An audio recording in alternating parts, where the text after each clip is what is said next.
Over the last couple of years, HFS has sort of engaged with you and Marie on discussions of diversity and inclusion.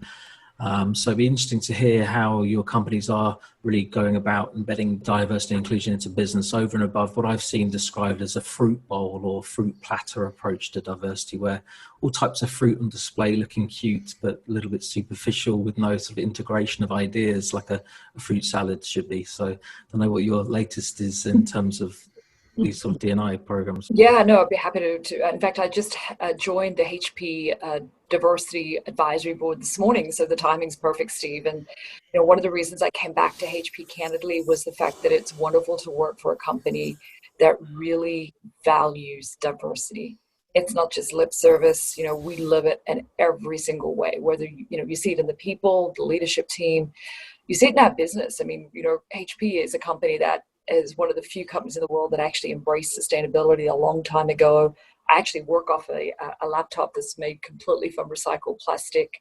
So it's not just lip service. I mean, it's really actions. And moreover, with the whole social injustice, I'm just really proud to say that, as the leader of kind of transformation IT, each one of the leaders of the company was asked by the CEO, who took a very profound stance for the world. I mean, he went out there, leaned in a way that many others have followed, asked all of us as leaders to step up and make pledges. And my personal pledge was to really raise for girls and particularly for African American girls, awareness around coding. So we've been running, botathons and things like that, looking at how we can partner with universities that are very diverse universities to kind of accelerate these learning opportunities. And moreover, demand diversity from our suppliers. It's just so disappointing, Steve, to go to meeting after meeting with some suppliers who just don't even seem to know how to spell the word diversity. So, it's about making it real. And I'm optimistic, and I remain optimistic that, the world will step up and change, but it's going to take all of us being demanding it, right? I have to demand that from our suppliers. It's no longer good enough just to show up the way you've shown up for years and years. You're going to have to really find a way to embrace change and promote and support diversity and make it real. Marina, anything to add to? Yeah, and I would love to offline, Marie, because that's the area that I'm very passionate about. And although BAT has diverse front and center, by definition, with the number of countries that we operate, and number of consumers that we serve and we want to serve, if we don't have diversity inside the company, there's no way that we continue, being successful. We first say that we care, so I want to learn. So it doesn't matter how much we do, I think it's never enough. I think we say, as important as diversity is inclusion. So we want to make sure that whoever is working in BAT feels that they can bring their real self to work, that they feel that they're included and they're going to be respected for that. Otherwise, you get diversity numbers, but you don't get that, expressed in the workplace. So inclusion is super, super important.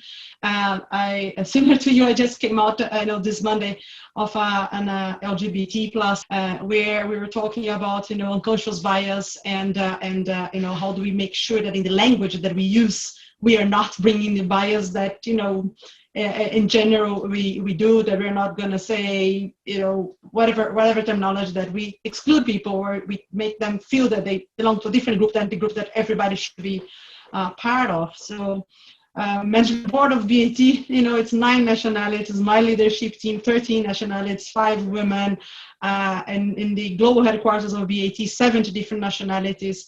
Women, it's still a long way to go, but we are in the ranges of 30%, and a lot has been happening in the last couple of years. And we try to create those KPIs to make it visible where we are not representing well the society that's out there inside BAT. But again, it's never enough. There's not enough, KPIs that we can look at and work to make them better, because I don't believe in any successful company in the long run if D&I is not front and center on how you run the business. And great ideas of today, once they are done, they are just opening new gaps for us. So great progress, but long journey ahead of us, because the world, it's not mature in the sense from everything that Marie just mentioned that we see happening out there. And let's keep this front and center forever. Indeed. Phil, any, I mean, I think HFS is a pretty diverse organisation, so.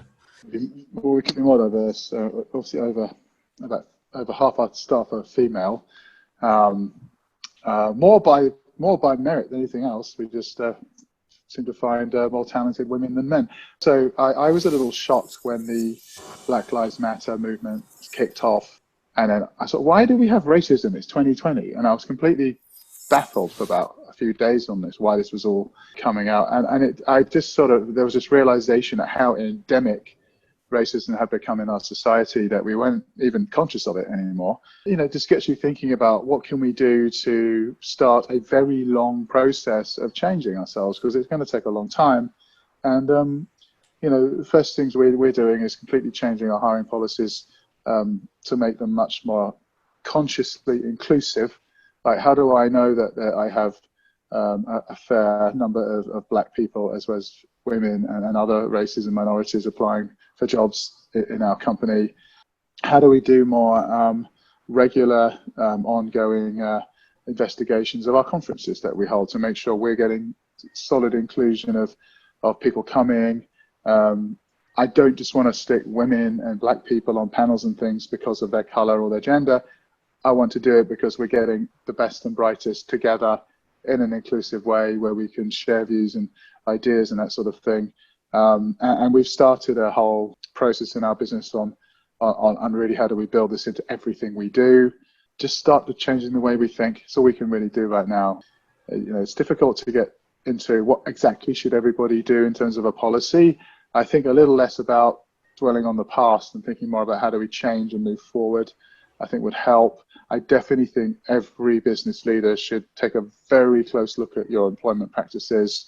You know, if you're advertising jobs on LinkedIn, for example, do you know if they're making sure that their data capabilities are very inclusive of other races and minorities and things as well? I don't know is the answer. You know, we've just gone along and done business and not thought about it is the real answer. So I feel like we're as guilty as anybody at just forgetting about this stuff, and then now knowing that we are making unconsciously racist decisions, knowing that we're not fundamentally racist people. And it makes me very sad, to be honest with you. And I'd love to have more and more dialogue on this with everybody, and everybody included here and other people, on what we can do as an industry to start to think differently. I really want to get away from lip service.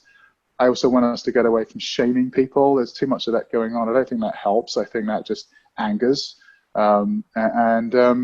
Just find a better way to all work together on how, because ultimately people will choose their employers on how diverse and inclusive you are, and that's going to be, as also I think sustainability is another key area.